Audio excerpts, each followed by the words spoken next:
Pessoal, boa noite. Primeiramente, obrigada por vocês estarem aqui. Obrigada, Links, mais uma vez pela oportunidade. Eu gosto sempre de me apresentar. Eu sou a Natasha Pimenta. Eu faço parte do SEC, é o Centro Espírita Caminho de Luz Emmanuel. E o Eurix me convidou para estar aqui novamente, conversando um pouquinho com vocês. Hoje eu trouxe uma palestra um pouco diferente. E essa ideia me veio de um passeio no shopping, que eu encontrei um conhecido, e ele muito curioso, a gente conversando sobre religião, essas coisas, e ele falou assim: Natasha, mas o que é que a sua religião acredita? Como é que é do outro lado? Lá tem despertador, é tudo igual? E aí na hora eu ri, né? E a gente riu disso. E aí me veio essa ideia de, por que não fazer um momento só de curiosidades que as pessoas me mandam, né? As pessoas me param muito, às vezes, assim, no final das palestras, me mandam mensagem no Instagram, com dúvidas, né? E geralmente são dúvidas curiosas, como essa desse colega, né? Então eu decidi montar esse material. Então a gente vai falar sobre vários assuntos, porque são curiosidades aleatórias mesmo, tá? Quero que vocês se sintam à vontade para compartilhar alguma coisa de vocês, tá? Contar uma história, tirar uma dúvida, tá? Vejam esse momento não como uma palestra, mas como um diálogo mesmo, tá? A primeira pergunta é: os espíritos são criados maus ou bons? Curioso, né? Não, são criados iguais e é preciso seguir o livre-arbítrio. Então, progridem mais ou menos rapidamente na inteligência como na moralidade. Os que desde o princípio seguem o caminho do bem, nem por isso são perfeitos.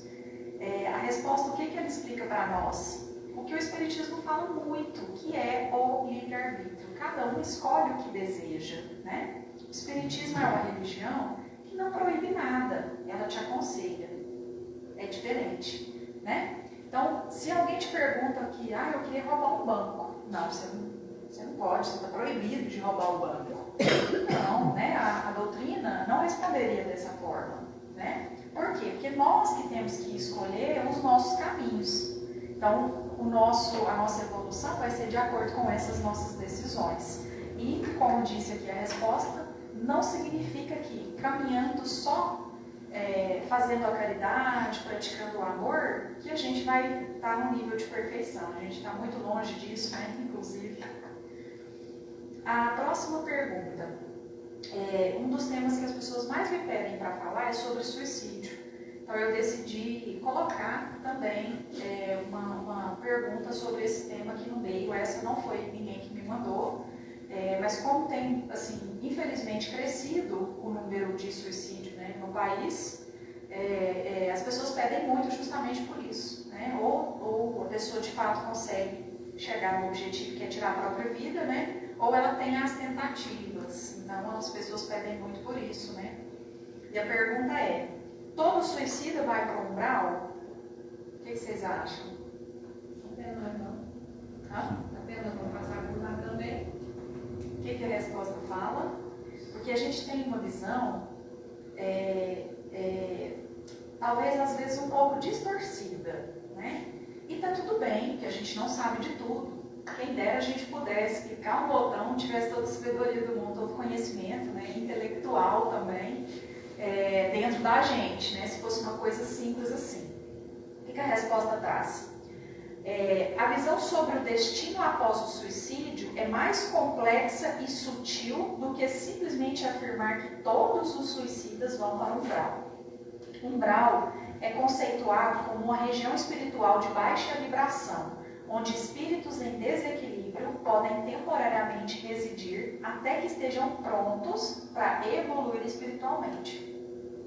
No entanto, no Espiritismo entende-se que o destino espiritual após o suicídio pode variar dependendo das circunstâncias individuais e do estado emocional e espiritual do indivíduo no momento da ação. Alguns espíritos podem necessitar de auxílio e resgate após o suicídio, enquanto outros podem ser encaminhados para locais de aprendizado e recuperação espiritual. Só que assim, isso, gente, não é assim um passo de mágica. Quantos espíritos eles não tiram a própria vida por muita revolta, às vezes com familiar, com E aí alguém está ali estendendo a mão para ela, para tirar ela ali do umbral, oferecer o caminho de luz, e o espírito se recusa. Tem muitos relatos desse jeito. E aí? Como que você ajuda alguém que não deseja ajuda, que está negando a sua mão estendida? Não tem possibilidade disso acontecer, né? Então, até para que a gente possa ser ajudado, a gente precisa aceitar a ajuda, né? E que a gente pense nisso de uma forma geral, que a espiritualidade, ela está aqui para nos apoiar. Então, a gente nunca está sozinho, a gente tem apoio, né? E quando a gente vê os nossos momentos de fraqueza, de dificuldade, de problema, a gente precisa fazer as nossas orações, manter uma boa vibração, os pensamentos positivos, e pedir ajuda, né? A ajuda vai chegar, né? No momento certo, claro, da forma certa, e a gente não pode se revoltar com isso, né?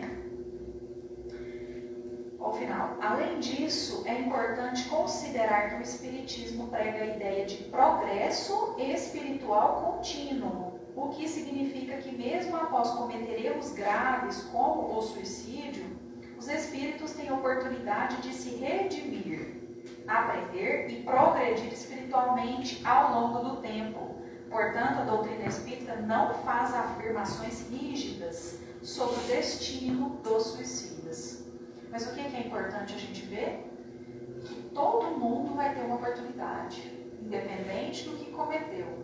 E a gente precisa enxergar isso como se fosse a última oportunidade. Por quê? Nós estamos aqui, isso é uma oportunidade. E a gente não vive todos os dias como se fosse o meu último dia de oportunidade encarnado aqui. Para melhorar, para evoluir, né? A evolução é constante. É todo dia, é toda hora, é todo minuto, né? E aí a gente desperdiça essa oportunidade, infelizmente, né? Próxima pergunta. Os espíritos têm sexo? Não tem. Ela já respondeu imediatamente, ó. Não. Ela está sabendo. Imediatamente ela fez assim. Não, os espíritos não têm sexo, né, gente? Então, se o espírito não tem sexo, então não existe gravidez no plano espiritual, certo? Que é uma outra pergunta que já me fizeram. E eu achei legal a pessoa pensar sobre isso, porque são perguntas que às vezes a gente nem pensa sobre, né? E aí eu fui tirar a dúvida dessa pessoa explicar que se o espírito não tem sexo, não existe gravidez também, né? Em O Livro dos Espíritos é afirmado que os espíritos não têm sexo, pelo menos não da forma como entendemos. Entre eles há amor e simpatia, baseados na identidade de sentimentos. Entretanto, nas almas ainda muito materializadas, os anseios sexuais são muito semelhantes com os dos seres encarnados na Terra. As práticas e satisfações dos prazeres animalizados são buscadas junto às vibrações dos seres encarnados, tendo os espíritos ali localizados fonte de identificação com as polaridades sexuais. O espírito, não tendo sexo, pode e deve reencarnar, ora como homem, ora como mulher, no intuito de progredir e adquirir as experiências na matéria que caracterizam a cada sexo. Isso é muito importante. Essa informação é importantíssima, porque a gente não pode menosprezar ninguém porque é um homem, porque é uma mulher. E o seu futuro? E o seu passado? Não se sabe. E por que aqui fala que caracterizam experiências da matéria de cada sexo? O homem vive a vida, por exemplo. Como que você vai viver a oportunidade se você é um homem e não há a possibilidade da gravidez no homem? Como que você vai entender o que é ser mãe, o que é uma gravidez? Se você não vier nenhuma vida futura, ou talvez até passada, e você já foi uma mãe, né? Esse é um exemplo. Então, tem experiências que são únicas e essa definição, né, do sexo é de acordo com as demandas que aquela pessoa precisa viver, né, para que ela melhore, para que ela evolua. Então, isso vai de cada um. Por que alguns entes queridos não enviam cartas após o desencarne? Isso aqui é todo dia. Todo dia. Não sei no perfil se as pessoas mandam muito perguntando sobre isso, né? Mas eu vejo que as pessoas buscam, é uma necessidade enorme de que o ente querido, o amigo que desencarnou mande notícias. E aí a pessoa vive em torno daquilo ali. A pessoa evangélica, por exemplo. Não, agora eu quero ir no centro, porque minha avó morreu e eu quero uma carta dela. A gente vê muitos relatos assim, né? E muitas das vezes, por falta de conhecimento, a pessoa espera aquilo como se fosse assim, desencarnou hoje, semana que vem vai chegar a carta. Quem dera fosse assim, né? A gente queria demais, claro. Quem que não quer notícia do ente querido? Todo mundo, né? A gente sente saudade. Nós somos feitos de sentimentos, né? Não é o botão que liga e desliga para falar, não, agora pronto, minha avó desencarnou, eu não tenho saudade dela mais, pronto, desliguei. Não é assim, né? Então a gente precisa entender esse processo e mais ainda aceitar, para que a gente não interfira também nos passos, no caminho que esse desencarnado precisa ter. Porque quando a gente fica muito apegado, aí fica naquele chororô, isso interfere, né? Então os nossos entes queridos, eles ficarão atrapalhados lá, né? Desnorteados, às vezes, dependendo. Tem gente que, nossa, bate o dedinho do pé e pede socorro da mãe que faleceu. Imagina que falta de sossego dessa mãe, né? Então a gente precisa respeitar o tempo, porque o tempo é individual. E imagina que é a mãe de fato. Que mãe não quer mandar notícia para o filho para deixar o coração dele quentinho? Eu duvido. Mãe é mãe. O amor de mãe é o mais puro que tem, né? Então se fosse assim uma escolha, a mãe, nossa senhora, desencarnava meia-noite, uma hora da manhã, já estava escrevendo lá, dando notícias, ó, já cheguei do lado de cá, tá tudo certo, tá? Estou em adaptação, eu estou dormindo, eu vou dormir. Seria ótimo, seria incrível isso, não é desse jeito, né? Então, por quê? Primeiro ponto, nível de evolução espiritual, né? É um processo contínuo, é individual, ninguém vai fazer por mim, eu não vou fazer por ninguém, né? Então, a depender do nível que o desencarnado está, ele não vai ter a capacidade de se comunicar de nenhuma forma. Tá? Adaptação ao plano espiritual, normal. Quando a gente troca de trabalho, você sai de uma casa para ir morar num apartamento, a gente não passa por um período de adaptação, às vezes gera estresse, ansiedade. Normal, gente. As pessoas que desencarnam também sofrem com isso, né? E às vezes ficam, né, com alguns gatilhos nessa fase de adaptação, né? Às vezes muito apegados, às vezes ainda, ou coisas terrenas mesmo, coisas materiais, ou as pessoas que deixou, né? Então, ó, após o desencarne, alguns espíritos podem precisar de tempo para se adaptar ao novo estado de existência no plano espiritual. Durante esse período, a comunicação pode ser muito mais difícil. Outro ponto é a vontade do espírito. E a gente tem que respeitar isso, né? Se for uma notícia que aquele desencarnado, ele vai ver que vai prejudicar, às vezes, o filho, né, a mãe, é óbvio que ele não vai querer. Às vezes por rancor de algum familiar, né? Às vezes ele, quando desencarnou, estava brigado com alguém, né? Estava sem conversar, então às vezes ele não tem vontade, e aí ele vai ter que trabalhar internamente isso, né? E a gente tem que entender e respeitar a vontade. E dificuldades na comunicação. A comunicação entre os planos pode ser complexa, e alguns espíritos podem ter dificuldades em se manifestar de maneira clara ou eficaz. Fatores como energia mental, concentração e sintonia podem influenciar a qualidade da comunicação. É por isso que muitas das vezes, quando alguém recebe uma carta, aí ela questiona, nossa, mas essa letra aqui não é da minha mãe, nossa, essa fala aqui não tem nada a ver, isso aqui nunca aconteceu, né? Podem haver interferências dos dois lados, do médium e do espírito, né? E tem notícias que chegam que não é o próprio espírito, né? Então a letra realmente vai ser diferente. É como se eu estivesse ditando aqui para alguém e alguém estivesse escrevendo, né? Então tem essa questão só da dificuldade mesmo, tá? Próxima pergunta é: todos têm mediunidade? Sim, todo mundo tem. Só que a gente escuta muito assim, não, eu tenho, não vejo nada, escuto nada, né? Nunca vi nada, nem acredito nisso. vi nada.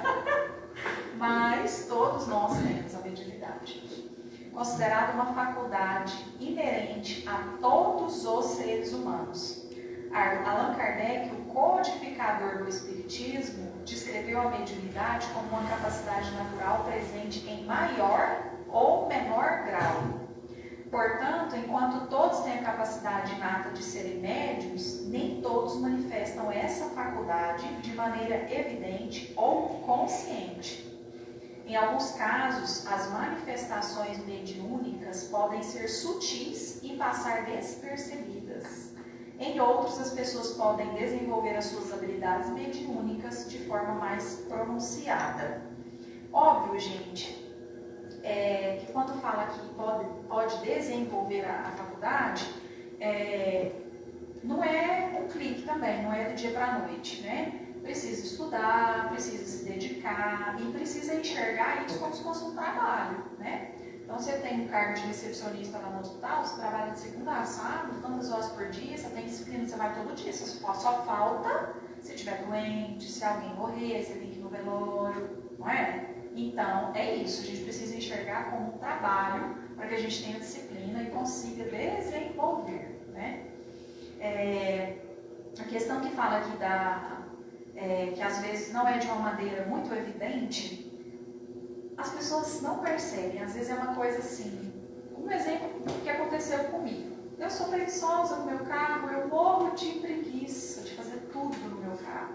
O carro está imundo, eu tenho preguiça de levar para o lava-jato. O carro tem que calibrar o pneu, eu tenho preguiça de parar no posto, e assim vai. Aí um belo dia eu estava saindo de viagem para visitar minha família, e aí eu... preguiça de calibrar os pneus pra quê? Tão pertinho, né? Tinha calibrado só os 4 que estavam de fato no carro.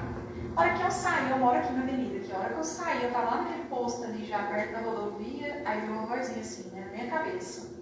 Calibra seu step, você vai precisar dele. Aí na hora eu falei assim, eu não vou temar não, porque toda vez que eu tenho, eu vejo que eu preciso ouvir essas vozes, né? Aí o que eu fiz? Calibrei meu step. Eu tinha andado uns 100 quilômetros, meu pneu furou. Na verdade ele não furou, ele rasgou. Um rasgo desse tamanho. Aí um sol para cada pessoa naquele dia, uma delícia, um mormaço maravilhoso. Estava eu na rodovia, cozinhando e trocando meu pneu. Gente, aí na hora, e eu assim, brava, nossa senhora, vem aqui nesse lugar ruim aqui para estacionar e tal, reclamando, né? Aí depois, sabe quando cai a ficha assim, me despertou, não, mas em vez de eu reclamar, que eu tô aqui debaixo do sol tendo que trocar o pneu, é melhor eu agradecer porque eu consegui calibrar o step, porque eu fui avisada que eu ia precisar dele. Mas aí não veio vergonha na minha cara, porque depois disso não calibrei mais meu step, tá, gente? Não adiantou, né? Mas é isso, às vezes a gente tem sinais, né? Às vezes por exemplo, você tá aqui, de repente você sente um cheiro, assim, um perfume que ninguém tá usando, um cheiro de flor, que você tá trancado no seu quarto, nem tem flor lá perto, né? Tudo isso são indícios, né, bem sutis de contatos que a gente tem com os espíritos, né? E a gente não dá muita atenção para isso, né? Às vezes a gente até fala assim, meu nariz é sequela do Covid, meu nariz ficou esquisito, né? A gente começa a arrumar argumentos, né? Para não enxergar. Próxima pergunta. Os espíritos sabem todas as coisas? Não, né, gente? A gente não sabe. Então, quando a gente desencarnar, nada mudou. Só vou perder a matéria, mas o meu espírito é tudo que eu aprendi, né? A sabedoria e a questão intelectual vai estar lá. E é isso, né? Então, não, né? A resposta é não. Os espíritos são as almas dos homens que já perderam o corpo físico. A exemplo do que observamos na humanidade encarnada, o conhecimento que eles têm é correspondente ao seu grau de adiantamento moral e intelectual. A morte é uma passagem para a vida espiritual, não dá valores morais ou de inteligência a quem não os tem. Se fosse assim, hein, gente, ia ser fácil demais. A gente não ia estar aqui, né, reencarnando às vezes várias vezes, né, para melhorar. Essa pergunta aqui, ela é muito legal. A Terra deve ser considerada escola de fraternidade ou penitenciária de regeneração. O que vocês acham? Difícil, né? Acho mais penitenciária, não é? Eu acho. Mas é claro que a gente enxerga assim. A gente não está aqui para festejar, né? A gente está aqui para evoluir. E a evolução, ela dói, porque a gente precisa olhar para dentro, né? E quando a gente olha para dentro, dói, porque a gente começa a ver os defeitos, nem sempre a gente aceita, aí dói mais ainda. Porque quando você aceita, já fala, não, eu sou esse aqui mesmo, eu preciso melhorar. É mais fácil, o caminho é mais rápido. Mas quando a gente não aceita, é pior. Então, de fato, a gente tem essa sensação que é uma penitenciária. Que a gente está aqui preso e vivendo os terrores de uma penitenciária mesmo.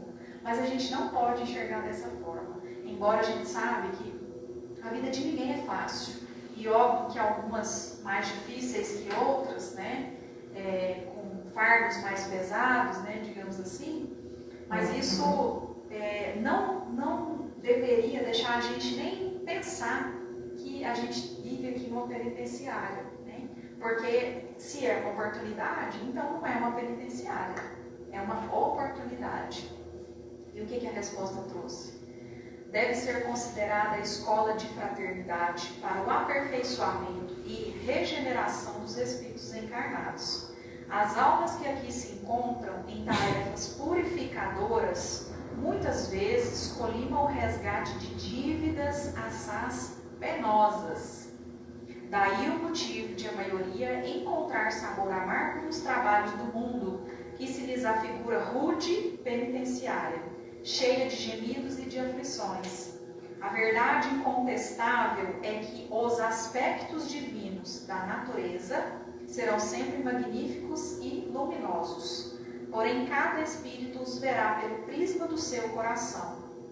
Mas, na dor como na alegria, no trabalho feliz como na experiência escabrosa, todas as criaturas deverão considerar a reencarnação um processo de sublime aprendizado fraternal, concedido por Deus aos seus filhos no caminho do progresso e da redenção. Eu achei essa pergunta uma das melhores. E a resposta, carapuça, assim. Porque a gente vê muito copo vazio, né? É a história do copo que está com a metade só de água. Mas está metade de água. Aí alguns vão ver, nossa, tem água no copo, né? Outros vão falar assim, esse copo está vazio, pouca água, né? A gente tem uma tendência muito pessimista. E eu percebo que atualmente isso tem piorado muito. Por quê? Problema de saúde mental. É natural que alguém que sofre com transtorno de ansiedade vai pensar só coisa ruim. É natural do transtorno. E os pensamentos fazem o quê? Eles geram energia, vibração. E aí o que a gente faz? Pensa só coisa ruim e atrai o quê? Energia ruim para perto da gente. Então a gente precisa ser mais otimista, né? Mesmo diante dos problemas, mais grato, né? Que tudo que a gente está passando tem motivo, não é nada por acaso. Os nossos problemas, as pessoas que a gente conhece, que a gente encontra no caminho, as que ficam, as que vão, independente de que é só se vão da nossa vida ou se vão desse plano, né? E a gente não aceita às vezes, né? A gente vive assim, muitas das vezes, né? E a gente precisa abrir mais a mente. A minha irmã está passando por um problema de saúde e ela é um exemplo que ela não aguenta mais eu falar isso para ela. Esse dia ela ficou até brava comigo. Não quero te ouvir, porque você vai falar a mesma coisa para mim. Que ela está com um problema de saúde, não tem um diagnóstico, tem alguns meses que está investigando, e ela reclama muito. Tem dia que ela me manda 27 mensagens no WhatsApp, uma atrás da outra, só reclamando. Quando eu vou ler as 27, é só reclamando do problema. E aí eu sempre falo a mesma coisa. Mantenha a sua fé, os pensamentos positivos, né? Continua fazendo seu trabalho no centro, seus tratamentos no centro. É isso que está te ajudando, né? Quantas vezes foi falado para você que seu problema é um problema espiritual? Por que não aparece nada nos exames? Porque um problema espiritual não aparece no exame mesmo, não. Existe um exame espiritual? Né? Então, assim, e aí eu vejo a melhora nela, de perto, porque eu convivo muito com ela. E aí, quando ela se mantém positiva, gente, ela é outra pessoa. Ela não tem dores. Ela reclama assim, o quadro é dores que se movem, como se fosse aquela doença, como que é aquela doença que é causada por problema emocional também, que as pessoas têm muita dor? Fibromialgia. Parece uma fibromialgia, que um dia dá o braço, outro dia dá o joelho, outro dia dá o pé. Não tem muito sentido. Fica andando. Andando, adorando, é isso mesmo. Aí ela sente uma dormência na mão, uma dormência no pé. E quando ela está positiva, se pergunta para ela, não, tô ótimo. Aí ela chega assim, em movimento, vai pra academia, faz exercício físico, limpa a casa sozinha, não precisa te chamar a faxineira. Aí ela dá uma quedazinha, acabou. É como se ela tivesse entregado, assim, que aí ela cai de uma vez. Então eu estou contando esse relato para vocês entenderem que o quão poderoso é quando a gente consegue se manter positivo. Eu sei que não é fácil, gente, a vida de ninguém é fácil. Todo mundo tem problema. Mas quando a gente se pega ali só reclamando e vivendo só o lado negativo, que nem eu fiquei reclamando que meu pneu rasgou, mas eu tinha outro pneu, olha que coisa linda, que maravilhoso. Eu sei trocar o pneu, eu estava sozinha, eu mesma troquei. Não precisei de ninguém, não precisei ficar esperando o guincho do seguro. Eu mesmo fui lá, troquei, fui embora suja, mas está tudo bem, o importante era que eu ia chegar. Era de dia, não tinha perigo nenhum, né? Então por que em vez de eu, desde o começo, não ter reclamado, já começar a agradecer, nossa, que bom que furou meu pneu, mas é de dia, que eu sei trocar o pneu, né? Que meu step está intacto aqui. Mas não, a gente se entrega facilmente à negatividade. A gente é tendencioso, né? Então a gente precisa se policiar. E é 24 horas, gente, porque tanto que as coisas aparecem muito nos sonhos, né? Às vezes você passa o dia todo pensando num problema, aí você dorme, agora eu vou ficar em paz. Aí o que acontece? Você sonha com o problema. Que falta de sossego, até no sonho esse problema tem que aparecer, né? Próxima pergunta. Os animais também possuem espírito? Sim, também tem. No livro dos Espíritos diz que se os animais têm uma inteligência que lhes dá uma certa liberdade de ação, há neles um princípio independente da matéria. Então é uma alma semelhante do homem? Não. Há entre a alma dos animais e a do homem tanta distância quanto entre a alma do homem e Deus. Ou seja, os animaizinhos estão ainda inferior a nós. Mas parece que eles são tão puros que a gente até pensa assim, meu Deus, não é? Como assim? Eles são muito puros, né? Eles são ingênuos, né? Mas é isso, nós estamos à frente, né? No quesito moral, intelectual, né? Dos animais, mas eles têm um espírito sim. Natasha, só para tirar uma dúvida, o pessoal tem costume de falar que os animaizinhos, principalmente o ambiente da casagem daquele dia não está legal, eles conseguem remover aquela energia, onde tem dia que eles ficam meio chuezinho, tristinho, cantinho. E o gato mais ainda, né? Mais ainda, né? Eu nunca li exatamente sobre isso, né, na visão da doutrina espírita. Mas eu, particularmente, aí é uma resposta completamente pessoal, tá, gente? Não quer dizer que é verdade absoluta. Eu acredito muito nisso. Muito. Eu tenho 2 gatas, são fêmeas, e eu falo que eu tenho as meninas. Então, quando eu falo, as pessoas acham que eu tenho um filho, mas não, são gatos. São filhos do mesmo jeito pra mim. Quando eu tô com algum problema, que eu às vezes estou deprimida, ou estou nervosa, gente, as gatas não saem de cima de mim. É o tempo inteiro.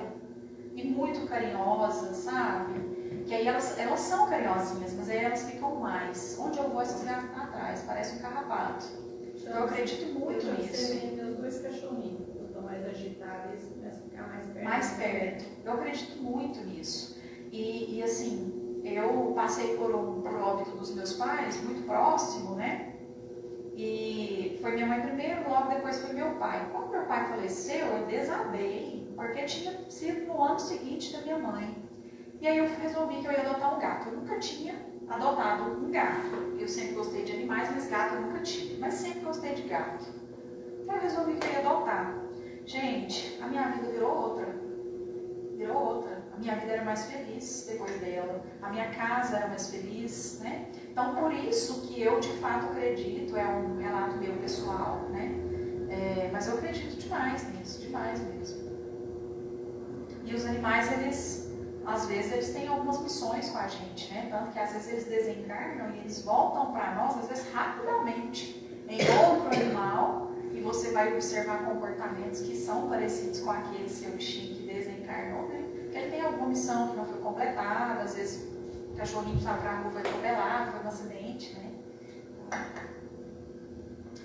Próxima pergunta. Qual a visão espírita sobre o Alzheimer? É uma doença muito triste, né?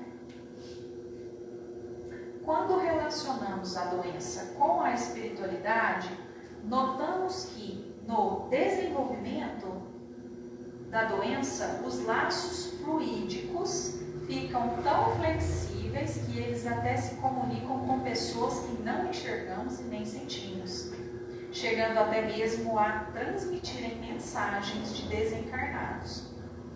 Refletindo sobre os aspectos gerais, então chegamos à seguinte conclusão: o Alzheimer é uma grande oportunidade para a família do doente e não só para o doente em si, pois os familiares ou cuidadores possuem com esta realidade a chance de desenvolver as suas qualidades espirituais: paciência, tolerância, aceitação, dedicação incondicional ao próximo, desprendimento, humildade, capacidade de decidir por si e pelo outro, amor.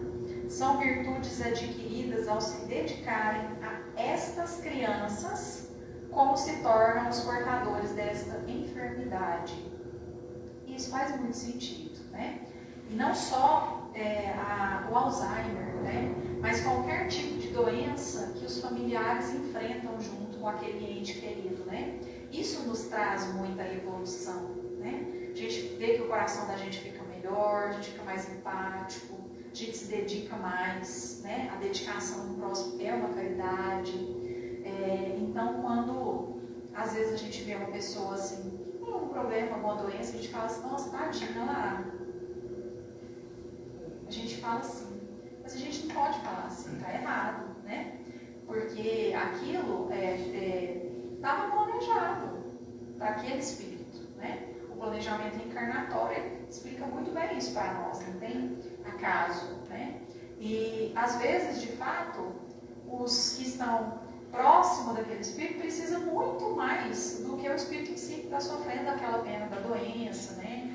De ficar na cadeira de rodas, por exemplo, né? Enfim, várias outras coisas aí que a gente enfrenta, né? Que o nosso corpo físico, né? Infelizmente, pode acontecer com qualquer um, né? E praticamente toda família tem isso. Toda família tem. Às vezes não é tão próximo, às vezes é uma tia, mas a gente vê o sofrimento. Né? Tem um netinho que nasceu autista, para nós foi um presente de Deus. Presente, tá vendo? Ele ensinou o amor, a paciência, a respeitação. Ele é alegria para todos nós ali. Onde ele chega, ele toca pela luz. Você falou da questão do autismo. Eu acho que eu não coloquei essa dúvida aqui, mas uma outra apresentação que eu fiz nesse material, uma pergunta foi sobre o autismo, né? Quando eu falei sobre o Alzheimer, veio alguém e perguntou sobre o autismo, né? O que o Espiritismo falava sobre isso? Independente do grau, né, de apoio que o autista tem, que ele precisa, são seres assim, com uma inteligência fora da curva, né? São extremamente inteligentes. O que a doutrina explica sobre a doença? Que são espíritos que em outra vida usou a inteligência de forma errada, fez algum tipo de maldade. Então ele vem, né, na próxima oportunidade de reencarnar com o problema do autismo. Por quê? Ele é muito inteligente, mas nem sempre ele consegue usar essa inteligência e colocar para fora, né? Então a gente aprende muito com os autistas mesmo. Na criança, superdotada que tem aparecido aí 5, 6, 10 anos. Não, aqui no maior conhecimento de tudo. Tudo. As crianças, assim, parece que já nasce quase sabendo ler, com o celular na mão, sabe entrar no YouTube da vida, nem sabe ler às vezes, sabe colocar o desenho que quer ver. Então é uma geração diferente, né? E muitas das vezes esses espíritos que estão chegando aí, eles já fazem parte desse mundo regenerado, né? É assim que a gente tem que falar, né? A gente eu vi uma reunião, acho que da FEB mesmo, recente, falando sobre isso, que a gente já tem que mudar a forma que a gente fala do planeta, porque a transição ela já está acontecendo há muito tempo, né? E aí a gente vê essa mudança nessas crianças mesmo, que estão vindo, que é extremamente inteligente, que dá baile na gente, né? Que ensina valores, como você falou, é um presente de Deus, né? Ensina valores pra gente, né? Pelo eu ser pedagoga, eu vejo muita diferença dos Não é? anos que eu venho dando aula para hoje a atualidade. Eu imagino, porque você acompanhou, assim, várias gerações. Sim. Quanto tempo que você dá aula? Mais de 35 anos. Então Eu você vou vê fazer- muita gente, né? Eu vou fazer 67 e eu venho desde os 20 anos dando aula. Então, muitos anos. Muitos anos. E eu fui na casa da Beth e eu perguntei assim, Beth, eu vejo a Elcinha tão calma, tranquila, porque eu já não sou agitada.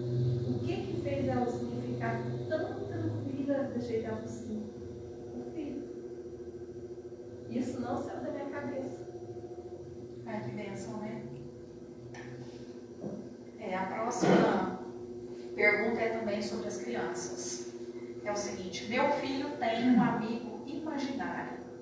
Ah, mas Pode ser da mediunidade? claro, tranquilo. Isso é tão comum, né? Eu lembro de conviver com uma criança que ele era filho de um amigo do meu pai. Gente, ele falava apiqueque, o amigo imaginário dele chamava apiqueque. Nossa, ele arrumava comida para o apiqueque comer, eles brincavam juntos, você via ele conversando assim, né? E aí eu lembro dos pais fazerem esse relato, assim, e a gente começou a observar, a gente convivia muito com eles, eles iam muito na minha casa, a gente ia muito na casa deles, né? E aí, assim, eu lembro que eu era bem novinha ainda, assim, tinha uns 15 anos nessa época, e de explicar essa questão espiritual para eles, né? Eles eram católicos, né? Mas assim, mente muito aberta e tal. Eles me ouvirem, eu acho que eles pensam assim, essa menina aí, tadinha, novinha, não sabe de nada não, né? E aí a minha mãe, né, que começou a frequentar também junto comigo, né? Explicando, não, é isso mesmo que ela falou e tal, né? E aí eles começaram a ter uma visão diferente desse amigo imaginário, né? E é óbvio que não tem como, não existe um aspecto chave que define se é um espírito de fato ou se é só a imaginação da criança, né?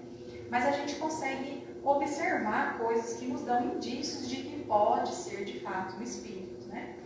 E a gente cuidar também disso, porque muitas das vezes a criança não tem um comportamento que nem esse que eu contei tinha, tem medo, né? Às vezes fala que, porque o fulano me assusta, parece no meio da noite, pega no meu pé, né? E aí às vezes você vê a criança muito agitada. Então a gente precisa observar os sinais, porque se for um espírito, e se for um espírito com as vibrações ruins, né? Está afetando a criança. Eu na minha infância passei por isso. E eu fui muito afetada espiritualmente. Tanto que aí foi dessa forma que eu comecei a buscar o centro. Porque eu já não tinha mais o que fazer. Não tinha. Todo dia eu estava doente, os exames não tinha nada, era uma dor aqui, uma dor ali, não conseguia levantar da cama. Eu lembro disso como se fosse ontem. Aí eu ia pro médico, carregada, porque eu não andava, eu ficava paralisada, meu corpo paralisava, mexia sua cabeça, falava, não tinha nada. E aí o que os médicos falam, é emocional, né? Tudo é emocional, né? Principalmente para a minha geração, né? E aí eram coisas espirituais que estavam me afetando. Então que a gente tenha sabedoria para olhar para esses sinais e cuidar das nossas crianças, né? Porque é muito sofrido a criança ser atrapalhada por um espírito, né? Com vibração baixa é muito ruim, né? Mas não tem como a gente saber de fato, né, com certeza absoluta, se é fruto da imaginação ou não é. Né? A não ser que as pessoas que convivem com essa criança também tenham o dom de ver e conseguem ver, né? E aí ela vai ter certeza se ela vê de fato o espírito tendo contato com aquela criança. Né? Tem 1 minuto para falar, não faço mais. Fica à vontade. O que é que o Espiritismo explica sobre a epilepsia, outra doença? Algumas interpretações que podem ser encontradas no Espiritismo sobre a epilepsia incluem origens espirituais. Alguns adeptos do Espiritismo acreditam que certas condições físicas, como a epilepsia, podem ter raízes em desequilíbrios espirituais, resultante de experiências passadas ou processo de aprendizado e resgate kármico. Essa visão enfatiza a ideia de que a condição física pode ser influenciada por desequilíbrios espirituais que precisam ser trabalhados pelo espírito. Evolução. Desafios e aprendizados.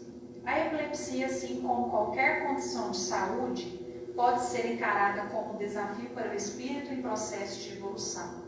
Pode oferecer oportunidades de aprendizado, superação, paciência, compreensão e solidariedade, tanto para o indivíduo quanto para a família e cuidadores. Mesmo caso, né, que a gente falou do Alzheimer. E combinação de fatores.